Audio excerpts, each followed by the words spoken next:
Assalamualaikum warahmatullahi wabarakatuh. Kembali dengan saya, Budi Setiaji. Baik, pada kesempatan kali ini kita akan mencoba belajar melanjutkan pembuatan program setelah proses roughing. Pada video sebelumnya kita sudah belajar bagaimana caranya membuat awal program, yaitu proses roughing dengan menggunakan Surface Roughing Pocket. Baik, untuk berikutnya, setelah selesai dengan proses roughing, kita akan belajar untuk proses finishing di bagian radius maupun di sisi dinding yang miring. Oke, teman-teman silahkan menyimak dengan baik.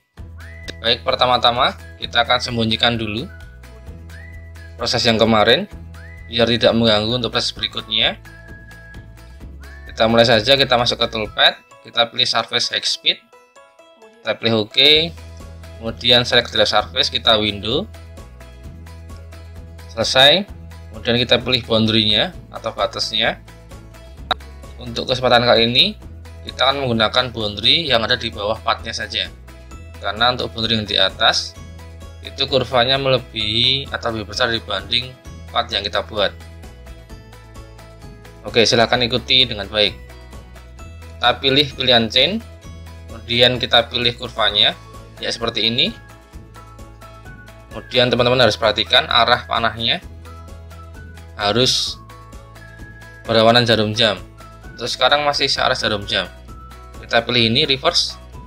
Oke, kita cek kembali. Ya, sudah benar. Arah panahnya sudah berlawanan dengan jarum jam. Kita pilih OK.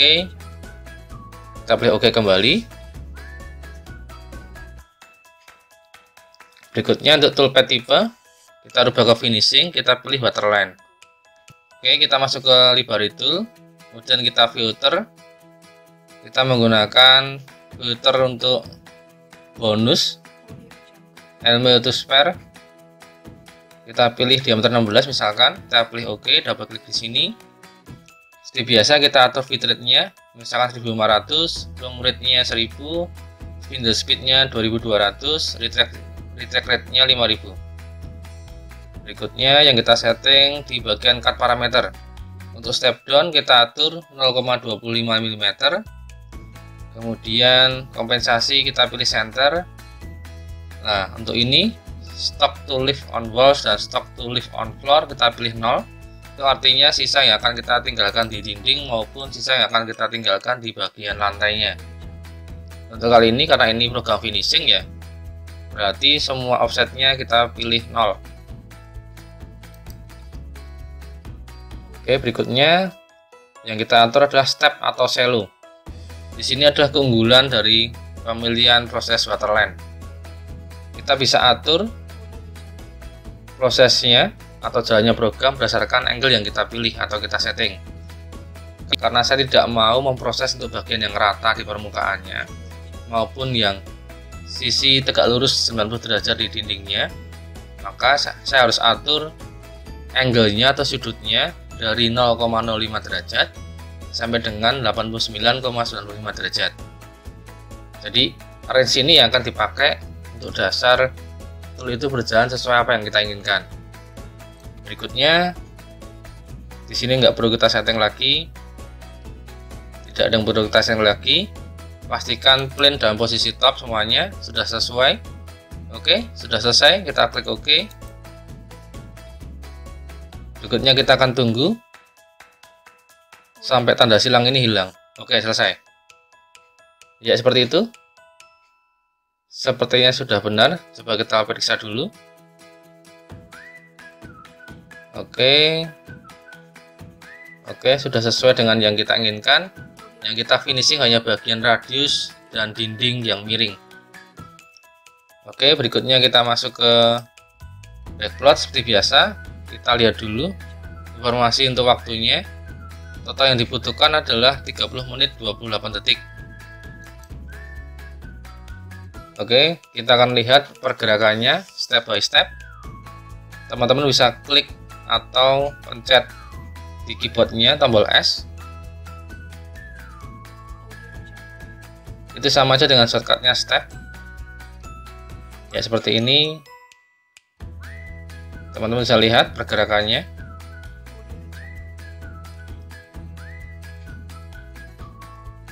Ya, sudah sesuai. Yang kita finishing hanya bagian radius dan dinding yang miring saja. Oke, selesai.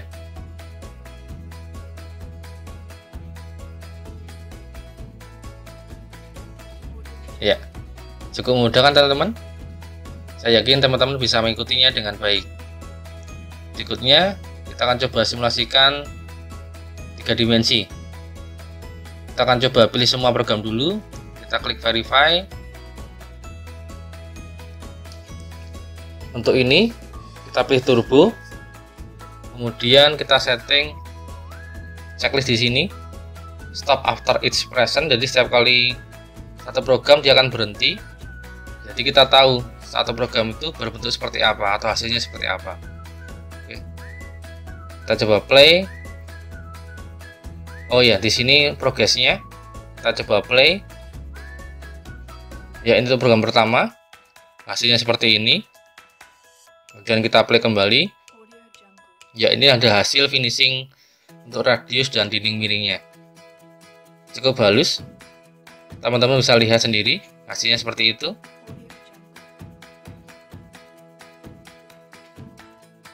Jadi untuk ini programnya sebenarnya belum selesai semuanya. Kita baru belajar untuk finishing untuk bagian radius dan dinding yang miring saja. Oke, kita close dulu. Berikutnya, kalau teman-teman mau melihat pergerakan toolnya secara 3 dimensi, step by stepnya, ada yang bisa kita lakukan. Caranya seperti ini. Pertama-tama, kita buat stok untuk program pertamanya atau program roughingnya. Kita setting seperti ini, klik verify. Kemudian kita jalankan secara turbo. Ya, kita play. Kita tunggu sampai selesai. Setelah ini kita save. Hasilnya kita save dengan save stock as a file. Oke, kita klik di situ. Kemudian teman-teman silahkan setting mau disimpan di mana. Ya, misalkan kita namakan, kita simpan di sini dan kita namakan misalkan NC1. Ya, NC1, kemudian underscore roughing.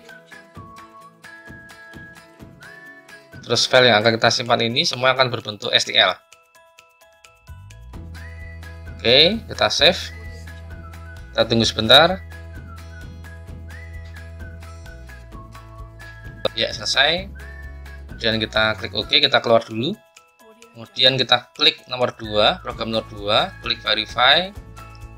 Di sini kita setting, kita masuk ke option. Kemudian kita rubah untuk stoknya. Kita rubah ke file. Kemudian kita cari stok filenya ada di mana. Ya, kita cari terlebih dahulu. Ya, ini udah ketemu. Kemudian kita klik OK. STL file.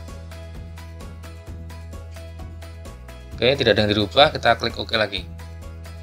Ya, akan berbentuk seperti ini. Memang secara tampilan tidak sehalus kalau kita program atau simulasi dari awal. Minimal kita bisa lihat pergerakannya setelah program nomor 1. Jadi secara waktu kita lebih efisien. Kita tidak perlu simulasikan dari awal lagi.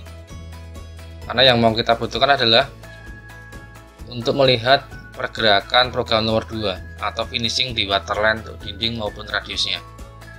Oke, kita lihat, kita pilih tool dan holdernya. Kita play. Ya, seperti ini. Ya, sudah sesuai. Jadi kita bisa lihat pergerakannya seperti apa dan tidak perlu menunggu program nomor 1 selesai.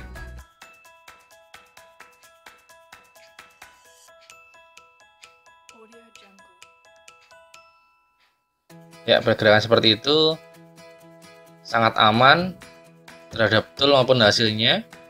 Saya yakin juga hasilnya akan sangat bagus dan halus.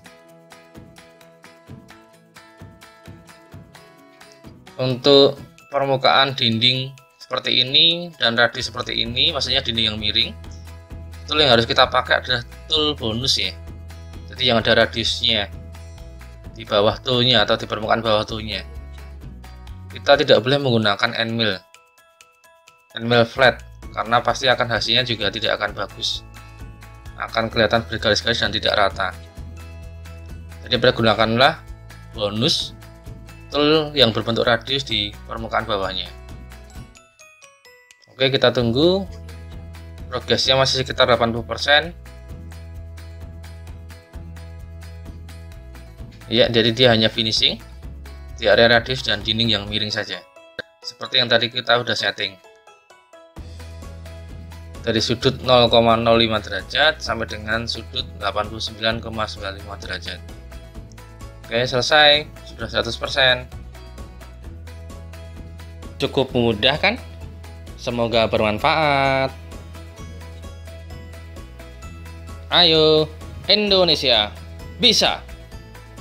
Wassalamualaikum warahmatullahi wabarakatuh.